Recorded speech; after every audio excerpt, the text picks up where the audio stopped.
Cool. So this is Amanda, and obviously Hi, you Hello. know Amanda. me from like a decade ago, which is I so like do, we're old, huh? which is really kind of funny because like you look exactly the same to me, but I know you can't say that to me. So I can't say that to you. You look incredible though. You really do. I was thank thinking you so much. driving here because like I obviously stalked you on your Instagram and stuff, and I just feel like when I was looking at your pictures, like you can just look like in your eyes how happy you are, and I'm like actually excited to talk to you because I feel like more than anything I just want to collect your energy because I know like from just your smile and just the way that you're living, like you're such a beautiful soul, and I just am so excited to like hear all about you. Thank you so much. Yeah, I'm excited to do this today. This should be fun. And you guys caught me at the perfect time because Pride kicks off tonight here in Providence. So this is like my Pride pregame right now. So Oh, Yeah. you Get got you me at the hyped perfect up. time. yeah. He like Yeah. reaches for his drink. He's like Yeah. chugging on the side. What's in Woo! that? No, It I'm is kidding. Friday, so like live your Yeah. truth. Oh Do yeah. your Oh yeah. thing. Oh my Cool. Love gosh. it. Cool. So yeah, welcome to Literally Nothing Matters podcast. We're so excited to have you here. So Kaden and I know each other from high school, probably even before. Do you I think remember when we before met? that, yeah, I think probably more like middle school. Yeah. Yeah. So it's so cool. So we knew each other kind of growing up, and I Love had it. written and like we wrote a couple questions down that we want to talk about. And Amanda was reading through the questions, and I said something like, I wanted to bring up our background of playing basketball together and how I barely knew what a basketball was. And Amanda was like, Same. wait, what if, like, tell me more about this. But, anyways, so we want to start by just having you kind of introduce yourself and kind of share who you are as a person, what kind of sparks your light, and any hobbies or passions that you want to share with our audience. Yeah, yeah, sure. So, I mean, yeah, like you said, I mean, I think probably the most prominent interaction was freshman basketball, which is like funny that you bring that up because like I've Also been had no idea that this girl ever was on a basketball team, which is fucking the most hysterical thing to You it me. didn't was skip very one of short-lived those. for me too. Like I look back on basketball and I'm like, I've been an athlete my whole life, but that was probably like if I had to pick one terrible athletic experience, it was probably freshman basketball. Like that would probably be the one that That was actually makes me feel better because I did thought not I go was well. alone in this experience. And I say that from a place of like, I played zero organized sports growing up. My parents made me try everything, and I was horrible at everything. Mhm. So I feel We speak seen our by that. language. I Yeah. like it. Hmm. Anyways. Yeah, I mean, so yeah, so like I grew up in Marblehead, went through the Marblehead public school system, and that was kind of just what I was doing. I was an athlete there, and that was kind of like the bulk of growing up. I was like a shyer kid. I didn't necessarily like go out on the social scene a lot, like in high school or anything like that. I was definitely very reserved, very quiet. And I think that's changed a lot these days. I think like there's something that happens when you kind of authentically find who you are inside, and then you're able to kind of bring that into the world in a different way. And it's been kind of a really exciting journey. But yeah, so I mean, I guess like where I'm at with my life now, I live in Providence, Rhode Island. I moved back here a couple of years ago from Boston, but I did go to school out here in college as well. So I just kind of knew I always wanted to come back to Providence. It's like a very queer, artsy city and just like has a really great community here. So it's a lot of fun. It's just kind of has the community vibes that I was looking for that I wasn't getting in Boston. I felt it was just a little too big for me, which is funny because Boston's not a very big city. It's pretty small, but Too big for me. It's yeah, yeah. So I was just kind of like, I love Providence. You can pretty much walk to everything. It's great. Um, Professionally, I work in tech. I'm, a corporate recruiter. So I recruit pretty much software engineers. That's kind of my day job. I work from home with my pets and just kind of do my Nice. thing. It's pretty average life I'm living over here. I play in the Gay Flag Football League in Providence, which is a lot of fun. Like on the weekends, I'm a landlord. I own a rental property down the road. So yeah, I think like it's funny kind of talking about things like this now because I find when I kind of started this like transitional journey, there was so much to talk about and just like so much to unpack with that. And now I go to talk to people and I'm like, my life is so normal now. Mhm. It's really like, it surprises people a lot, but I'm like, I'm so average. But I that love there's that. something so beautiful about the average life, you know? That's exactly right. Like, I Like being think just so at peace and that's exactly it, is like, I say this to people all the time. It's really hard to explain, but like, having this average life at 31 is like something I never imagined that I would have. That was like a pipe dream for me. mhm. I think I never even saw myself being 30 years old, to be honest. Like, I never saw my life kind of coming together in a way that was going to feel authentic to me. So I kind of delayed finding a career. I kind of delayed all these things, and I just continued chasing education because I felt very comfortable going to school and like taking classes online and like working towards something that wasn't necessarily going to like put me out in the world where I would feel like I had imposter syndrome or like I shouldn't be there. So I just kind of continued pursuing different degrees and things like that, and kind of delaying finding a career because I didn't know what I wanted to do or just have any semblance of like who I was professionally or like wanting to be in a professional setting or anything like that. Um, so yeah, it was just kind of like now kind of like having my career and like just kind of living a normal life is so refreshing and nice and people can't really grasp that the way that I can. Like, I really really enjoy every aspect of like my really boring normal life. So Love that. I love that so much. That's so great. yeah. No, and I feel like even, beyond like trying to find yourself and like I think that can be like people can relate to that on like so many different levels too because there's so Totally. much of that pressure of like you're a child and like, well, what are you going to do with the rest of your life? And you're like, Exactly. well, and then people end up in these situations that they hate or that they like don't align with. And I think that's a really refreshing take too of like taking your time and doing things that like we always talk about, things that feel good and that seem to like align. And then eventually it all just falls into place. Totally. Yeah. It's like, it's never a linear journey, but eventually you kind of hit your stride. And like, Yeah. if you're just patient and you're patient and resilient, like you'll get there eventually. It's just can be a slog sometimes, but Yeah. get there. Absolutely.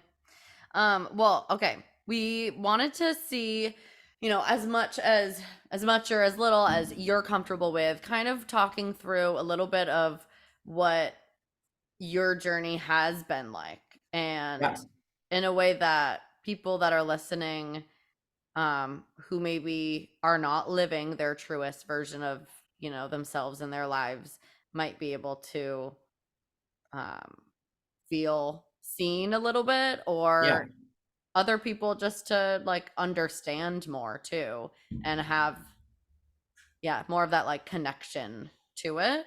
Yeah.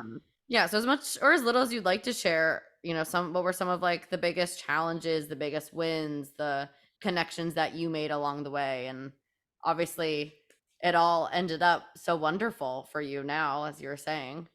Yeah, yeah. So I think like just kind of hitting on the important points of the journey. So I know like everybody's experience is very different. I'm never trying to be kind of like the projection of the community. Like this is Right. just kind of my own journey.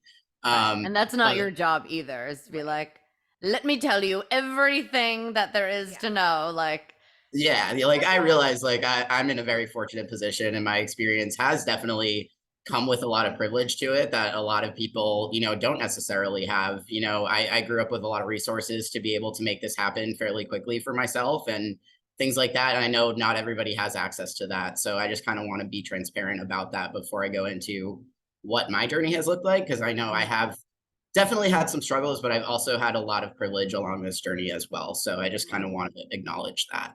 Um, but basically, yeah, so for me, it was interesting. I think like kind of growing up, especially in a place like Marblehead, and I know Marblehead's changed a lot now.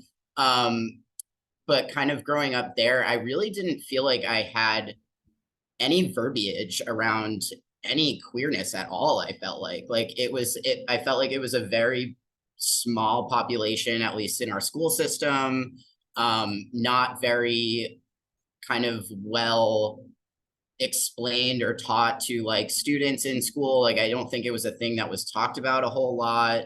And definitely not something that was like very prominent in the community, at least like outwardly, from my experience. It's not something that I experienced like within my family or anything like that.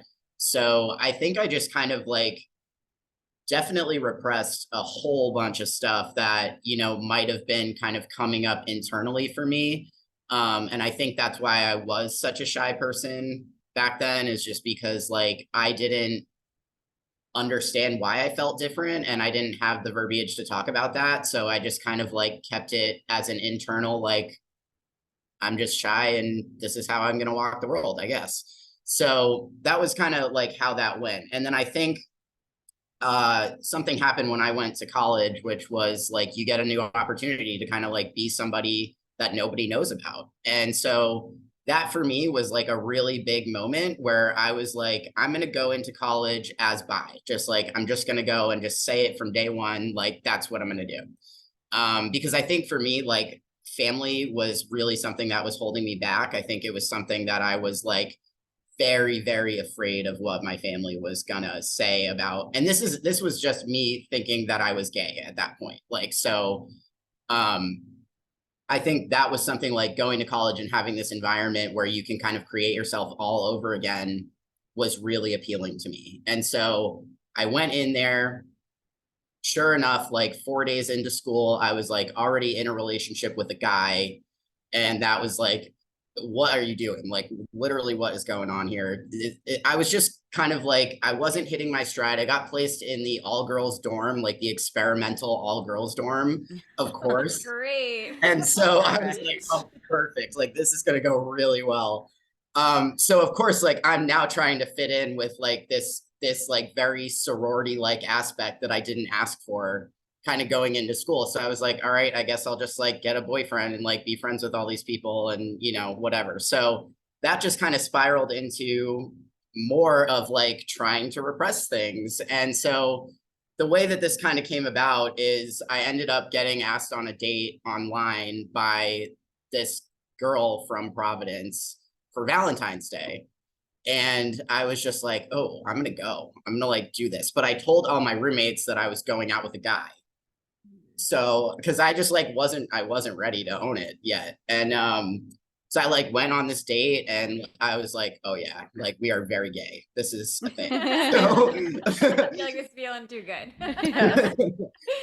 so But so how that good did that probably feel, not to put like words in your mouth or anything, of like, oh wait, it can feel like this?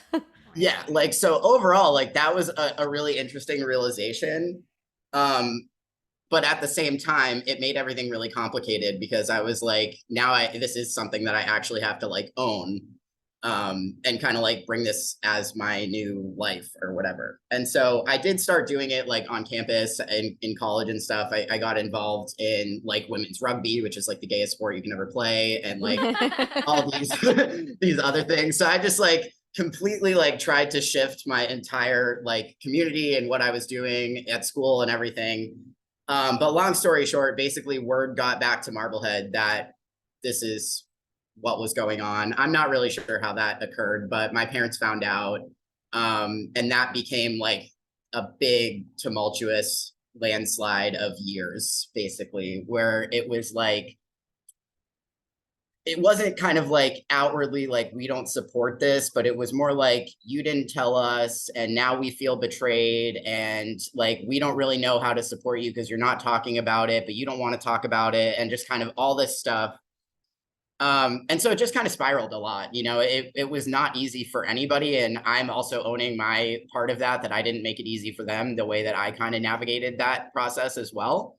But so, you know, I went several years kind of like with this very tumultuous relationship with my family. But I did find a long-term girlfriend my second year of college, who I went on to like get my dog with, and we graduated together and like got our apartment and, you know, all that kind of stuff. So that was something that like they were able to kind of see that relationship build and like see that it was a very real thing. And that kind of helped them come into kind of accepting that part of my life. So we were able to get to a part where, you know, we accepted that I was gay and like I was going to go on to have a relationship with a woman and, you know, all this kind of stuff.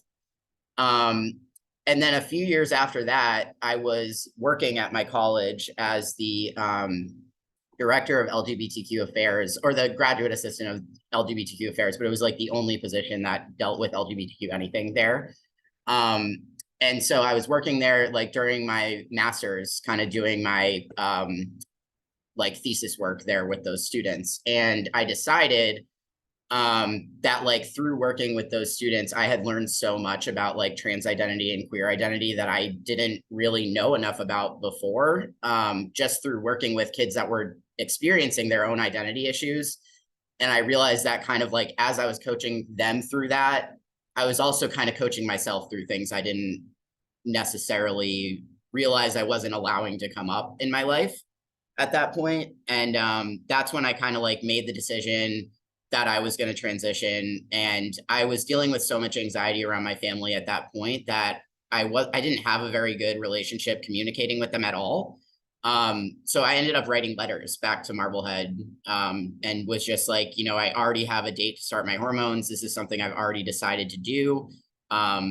If I lose you, I lose you, but like, I'm choosing me at this point. Like, this is a choice that I'm making for my life. And like, I have my support system here in Rhode Island. And if you can't be a part of it, then I'm sorry, but like, you can't be a part of it. And so that was just like a big choice I made that kind of was the catalyst for basically everything. Like my motto now is just like, always choose yourself. You know, things will fall into place if you choose yourself. But like, if you don't do that, you're never going to get out of your rut. So just like whoever is eventually going to be along for the ride will be there, but you never know who that's going to be until you choose you. So Wow, I love that. Yeah. Mic drop. We get a Same. We're Like, going by. that was perfect. Thank you. Wow, And that's so it. inspiring, and you're so brave. Wow. Okay, well, I'll let you. so what actually happened, like as I started going through this, I knew that my mom was going to be the biggest challenge, because we had already had like just a whole bunch of challenges around me coming out as gay, and like she grew up in the South, and it was just kind of, you know, a more difficult situation for her.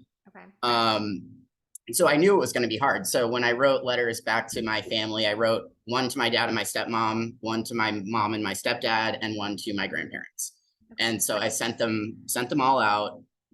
But I had an extra kind of paragraph in my letter to my dad that was basically saying, you know, my biggest concern here, I'm not worried about you guys accepting me. I am worried about mom. Like, and basically kind of outline, like, she's never made me feel accepted. She never made me feel comfortable, blah, blah, blah. And long story short, I accidentally sent that one to my mom. Oh, So, shit. Rip that Band-Aid right off. Here we go. yeah. Okay. Okay. So like, that was a thing that she had to cope with, was like actually seeing it laid out that like, this was a way that she had made me feel for all these years. And, yeah, it was like really tough, but looking back, I think like that was probably one of the most important things that happened throughout that entire process, because now like my mom and I talk like 4 times a week. We're like really, really like this close, probably the closest person in my family. That's But like, great. she really had to have that moment where she was like, I need to acknowledge that this is something I'm doing and I need to do the work to get out of this. And so like, since then, she's like gone to conferences, she's Wow. donated clothes to queer centers for trans women. She's like, she took like literally all the clothes she bought me like in high school that I didn't want, like all these designer things, and donated them to a trans women shelter. And like, it's just like, she's really kind of done this whole 180 in recognition of that like paragraph that I accidentally put in that letter. So it just like, it all worked out the way it was supposed to work out. It's just like, it was a very like up and down tumultuous journey. I ended up like going on hormones in March of 2016. And then I ended up having top surgery in January of 2017. So it was a very quick turnaround for me, which again is not something that most people are able to make happen. My whole family ended up surprising me in Florida for my surgery, and got like they like my dad's side came down, my mom's side came down. They both like rented places for me to stay. Wow. So I thought that was something I was doing alone, and they all ended up coming. Like my siblings were there, everybody was there. So Hmm. it was just like a really, really powerful experience, I think, for everybody to kind of come together around. And like my whole family's been closer since this has all happened. So Wow. it's really just been like kind of a roller coaster of a journey, but we made it. Yeah, Made that's so it. great. And it's like you said, it's like you chose you and you were super honest with yourself and with all of them. And, then they were able to be there. Like, I even think if that it one of took a the little biggest bit of things, time. yeah, I think one of the biggest things is like the unknown, right? So I think a lot of what parents and things like that, the reason that reaction of non-support comes up, I think is fear-based, right? It's like It all is, this, yeah. your child that you've known your whole life as one person is suddenly telling you there's somebody else, and that's a really scary experience, and I can definitely acknowledge that. But like now that my mom and I can kind of unpack, now she's like, I realized I never knew you, before. Like I realized I had two kids that were very different. You and your brother were super different. I never understood why. And now it's like I see you for who you are, and I know that I never knew you before. Like I know this is who you're supposed to be. And so I think sometimes, like if you make that choice to choose you first, it takes those other people actually seeing you manifest your life for what it's supposed to be, and actually seeing, oh, this really isn't that scary. This is actually a good thing. Yeah. But it takes a while to get there. It's not an overnight process, and sometimes people just have to see it to actually realize that it's what's supposed to happen. Wow. Yeah. It's so funny when you talk, I can just tell how processed you are. Like you have done the work, right? Like Oh you yeah. can talk about this and it is like Hmm. another lifetime ago. Like it's so incredible, but I'm sure that you really put in the work to get to this place. Yeah. So as you were talking, I was thinking a little bit about how I have a 1 year old now, and before having her, I was an educator in Marblehead Public Schools for 6 years. And I'm thinking of ways like I have been in situations with families of children who are thinking of like who they want to become, right? They're questioning all of these big questions in their head and they're so little. And I try to support them in different ways going through this process. What are ways that we can support children who are questioning their identity from a very early on age? What can I do for my daughter to support her in becoming whoever she wants to become in her life? Yeah, I think it's a great question. And I think it's a really relevant question, especially now. Like, this is a really prominent dialogue in politics right now, and everything is like censorship around children and what should they be exposed to and how do we talk to them and all that kind of stuff. And I think it's really important. So I actually went through a unique experience because when I started transitioning, my little sister was 6. So I had my parents had my half sister when I was in high school. So she was very, very young when we started kind of going through this process, and they were less concerned about kind of their feelings around it. They were more concerned of how do we tell her, that her only sister is becoming her brother now, Mm. like how do we explain this? How do we explain you have a new name? How do we, all of this kind of stuff. And I think that especially with kids, like I found that she was the one that took the least work, to be honest. Okay. Like she picked it up. They were like, we literally had no conversations with her around I was this. gonna say, were you explicit and you were like, this is what's going to happen? Or it We just literally like didn't sit her down. We didn't have a conversation around it. We just kind of said, Kayla's going by Kayden now. Yep. He's your brother. Like that was it. And she was just like, all right, cool. Like, Oh, That just is like the so purest. important. and Oh my gosh. she's like 15 right now. We're super close. Like Yeah. it like went like nothing. It was totally fine. But Mhm. like I think when you're dealing with kids who are going to school and things like that, I have a really close um set of friends. They're a lesbian couple and they have a daughter who is 4 and now going to school and being exposed to other kids who are, kind of asking questions about different clothing and like gender roles. They have a boy in their class who wears dresses to school, and like this is such a normal thing for kids. It's what they get at home that complicates it, right? So I think like yeah, like kids are so their daughter, who is always exposed to having two moms, and that's totally normal for her, came home from school one day and asked her mom why she was wearing boy clothes, because a kid at school said something about her mom wearing boy clothes. And she had never thought of it that way. And so like they came to me asking, you know, how can we approach this situation with her at this point? Like, we don't know how to start talking about this. She loves makeup and dresses and all this stuff, and she doesn't understand now she's learning there's separation, right? Does there need to be? Probably not, but like that's what she's learning at school. So they decided to talk to her about drag queens and be like, look, like boys can dress up in makeup and dresses too, and like they can put on shows and dance, and it's super fun and totally normal. And then like they go back to being this, and that's totally fine. Or like some just go to be that forever, and that's what they want to do, you know? It's so I think like there's no real easy answer to it. Like everyone's going to kind of approach this in a different way. But after they showed her like the clips from Drag Race, and like they filtered out like which ones they should show her. They're not obviously like sitting there in front of RuPaul and like, yeah, no, that's not how it went. But so like the next day they found her Little Mermaid Eric doll in a dress with makeup, like in her room. Yeah. And so it's like clearly that made the connection for her. Like she was able to like actually make that connection. So it's going to be totally different. Like you got to meet kids where they're at, I think. But I think the biggest thing is like when you're at home with them, like try not to gender specific things like colors and like verbiage around like who's doing specific chores and things like that. I know that's things that are more like media based now, like gender roles.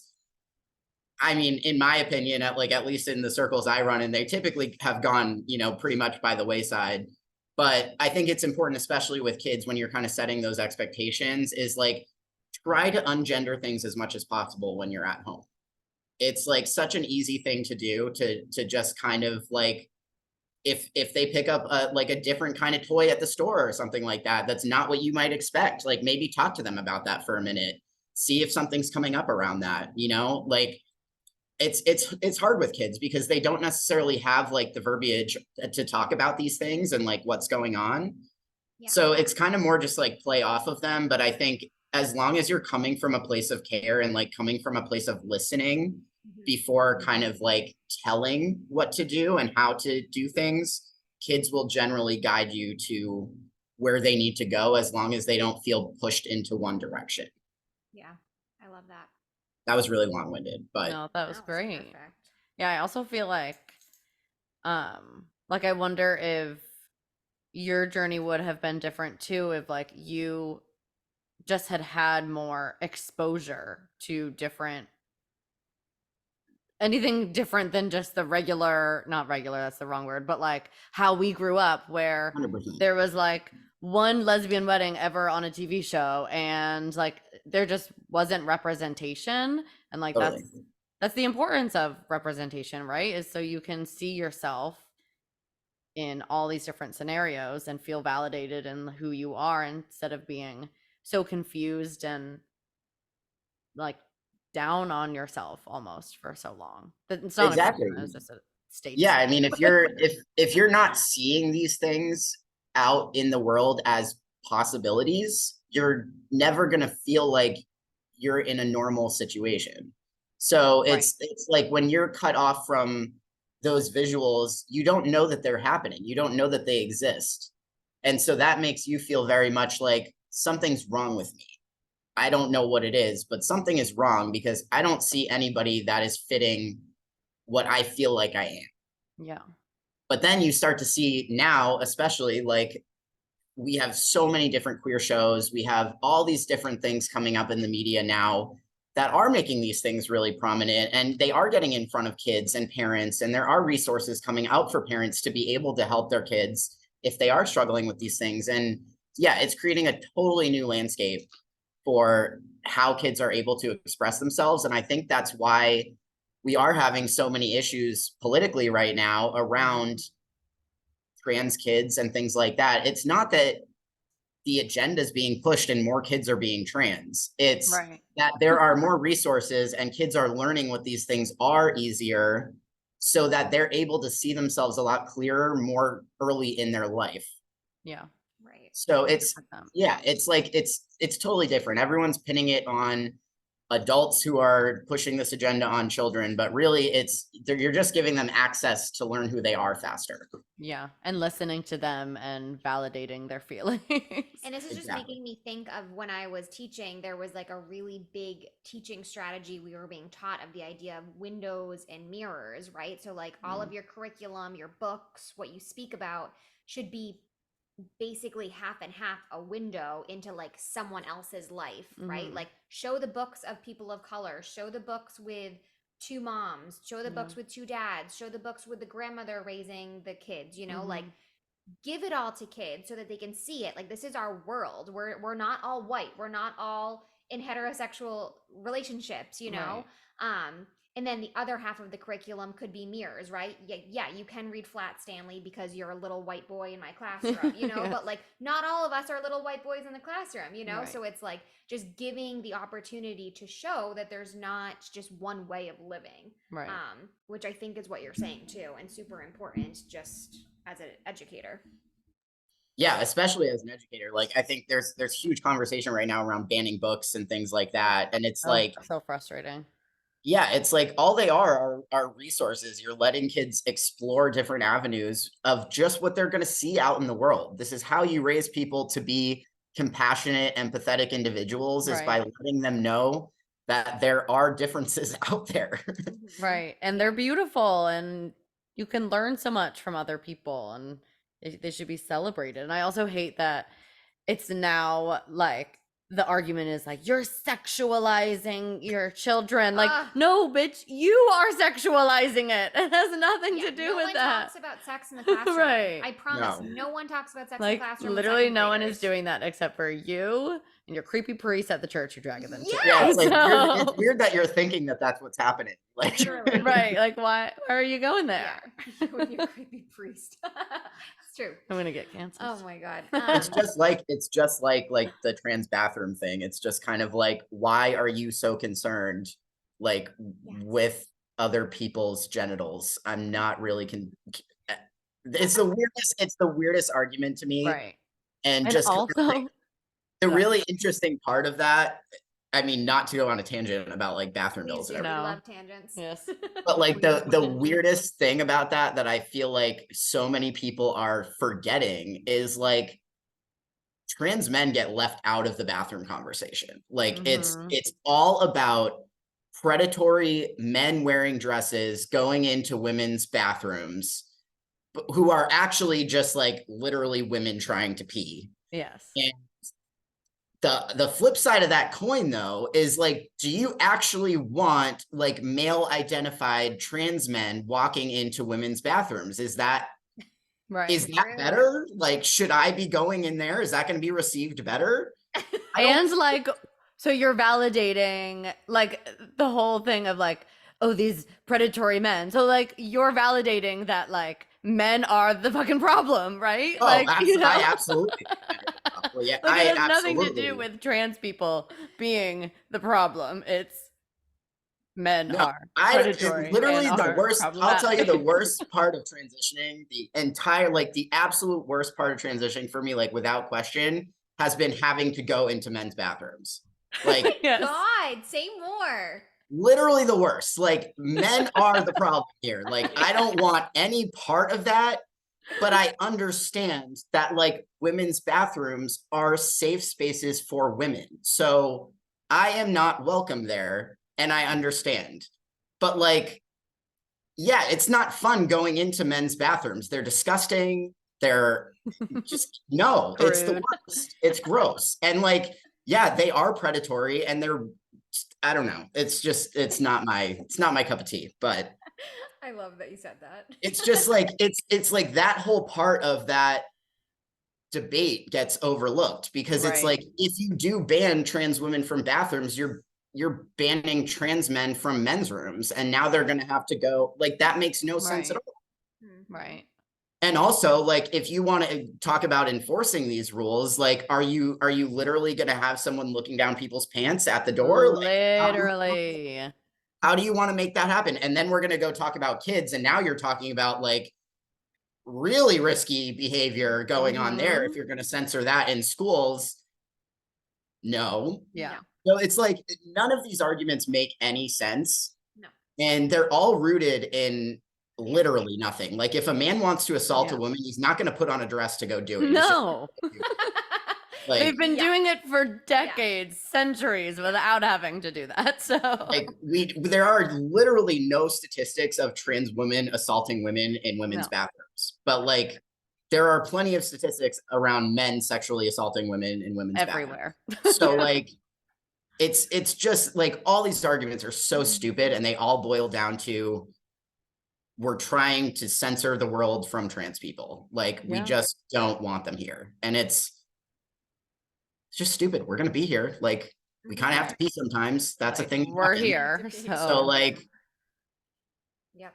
it's just a weird situation, because I feel like people classify our community as like, especially people that just don't interact with the queer community a lot, have this idea of the trans community as like this deviant, like freakish, like genderless blob kind of community, where it's like everybody is like costumed all the time, and just like, it's just like this weird vision that everybody has. And it's like, we are literally normal people that do normal things, and like, you probably walk by a trans person like maybe 5 times a day in your life, and you just have no clue, Yes. because we're just everywhere like doing normal things that you would never notice. Right. right. Right. And it's so funny as you talk, because I think a lot of people get uncomfortable, or like they feel like they're not going to say the right thing when they speak about the LGBTQ plus community.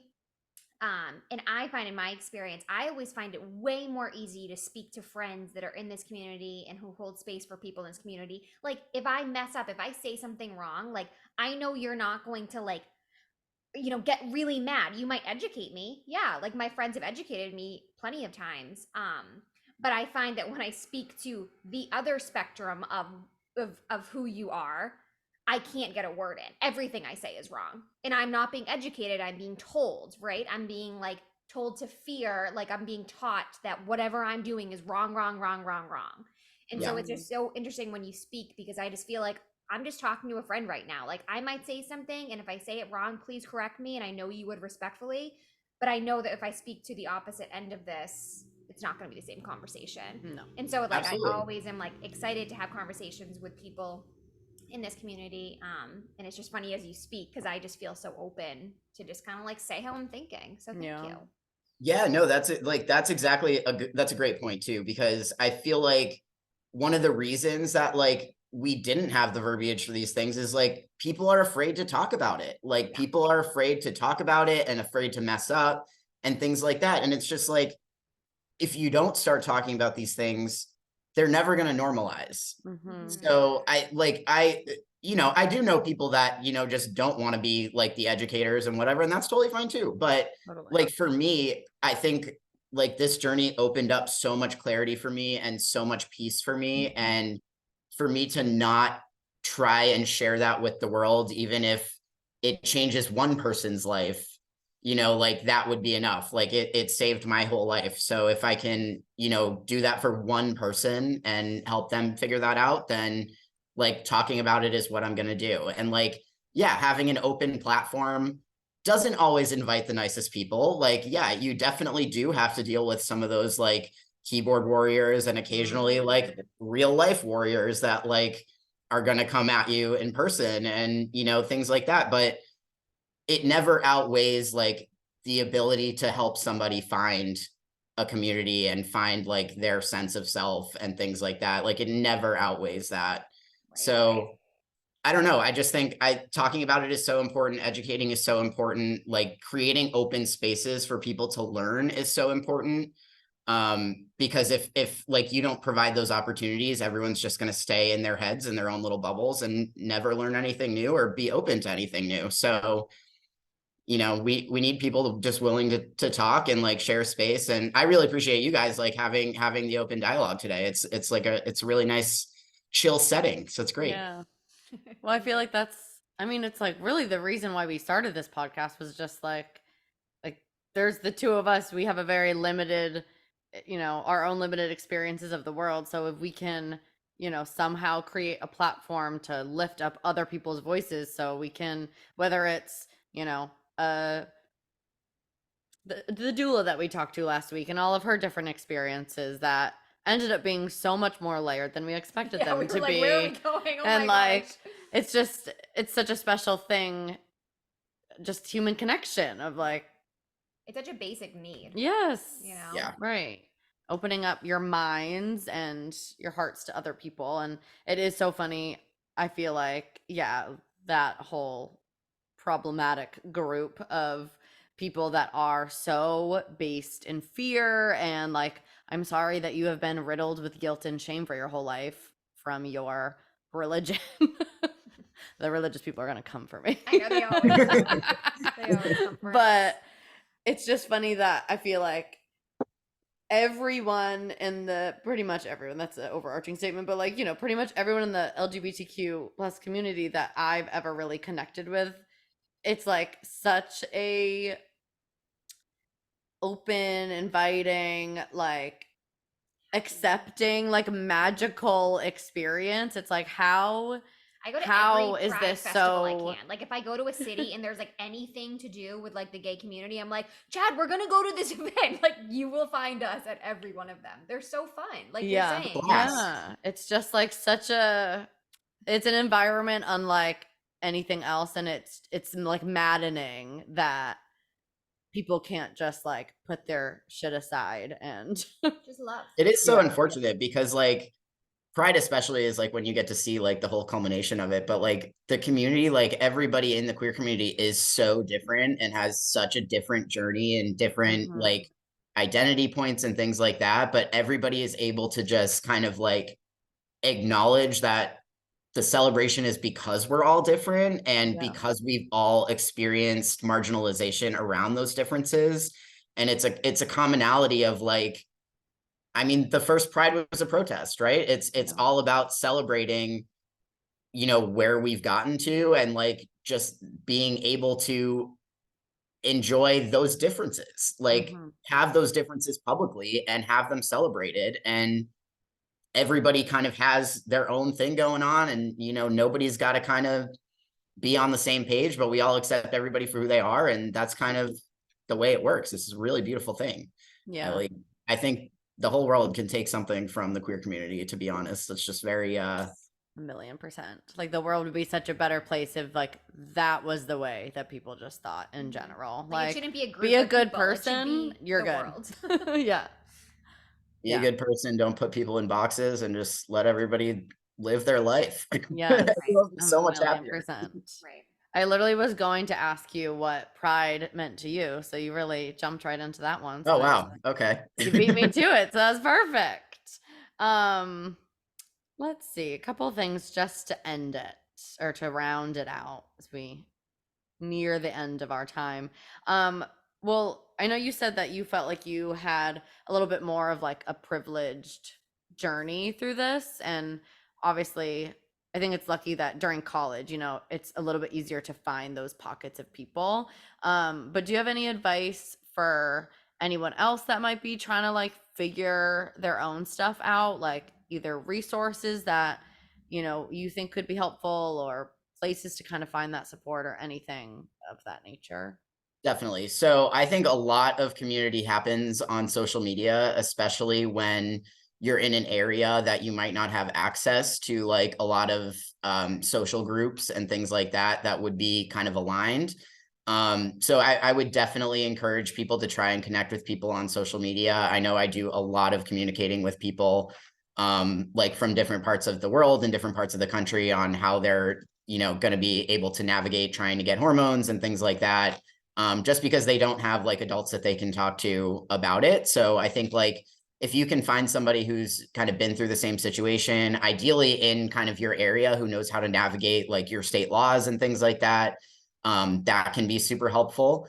I think another thing which might be more geared towards like individuals who are kind of like a little on the older side, would be try to find like local community groups. Like when I moved to Providence and I was looking to kind of establish myself within the community and meet new people, like I said, joined the Gay Flag Football League. So you meet so many people just like-minded of all different identities. My straight brother plays in the league too. It's like super fun for anybody who wants to do it. It's just like a really welcoming adult community where you can meet friends, and they have but most cities will have that too. Like I know Boston has it. We also have kickball, dodgeball, like all sorts of different queer sports leagues. So like you can find things like that to kind of connect with people. If you don't know anyone, it's like a great way to kind of meet people if you're in a city. And then I would just say like YouTube was a huge thing for me when I was trying to navigate like, how do I start to talk about these things? Where do I buy a binder online? What are the best ones as far as reviews? Like you can find tons of people on YouTube who are doing reviews on products you might want, or like able to explain step by step how they went about changing their name in a certain state and things like that. So YouTube can be such a great resource if you're looking for particular advice on how to navigate a certain process around this. But my biggest piece of advice for like anybody who is navigating any sort of identity crisis or just questioning or anything like that is take a long look at what is holding you back from your next step. And I know that the answer for a lot of people, when you really get to the core of it, is going to be fear, and it might be internal fear, or it might be fear of response from somebody else. But just know that it is a lot scarier to live in a life and a world that doesn't feel like yours, and you don't think ever will, and you can't see it playing out. And so my biggest piece of advice to anybody is just find a way to choose yourself first, and everything else will unfold from there. But you have to make that initial choice for yourself, and you won't be alone forever. It might feel tough initially, but there are people that you can reach out to, whether it's online. There are people that will care and will help you. Even if you don't have a local community, you will find people that have been through it and will give you the support and can help you. So I would just Oh, Your volume cut went out. Wait a second. sorry, you cut out for that Okay, last like you're good. sentence. Wait, I can't hear you. I need to hear every word that you're saying. Also, look over your shoulder right now. Oh my god, Kelly, you were too much. No, I can't hear No. you still. Where'd you go? Don't leave us yet. At least this didn't happen midway through the interview. That's so weird. No, No. it's so weird. What the heck? What happened? Nope. Technology, man. Always. No. What is happening? Oh my gosh. No, this is so weird. No. That was so weird because it was like on and then Yeah. off. It just like cut right out. Did it connect to like your headphones or something randomly? Huh. I feel like That's so sometimes that'll weird. happen like a Bluetooth. All right. Well, we don't know what's going Well, on. I honestly, guess we'll part ways. that was a high note to end on. No, I'm so sorry. You can just like mime goodbye. Say goodbye. Oh my gosh. Well, we will tag you in our show notes. Yes. And give me a thumbs up if you're okay if people reach out to you on social. I love it. Oh my gosh. Well, Yeah, thank we'll you tag so you. much. And I'm going to connect with you again. Sorry you can't get away from me. And I hope to see you soon. Have fun at Bye. Pride. Yeah. Woo! Rip it out.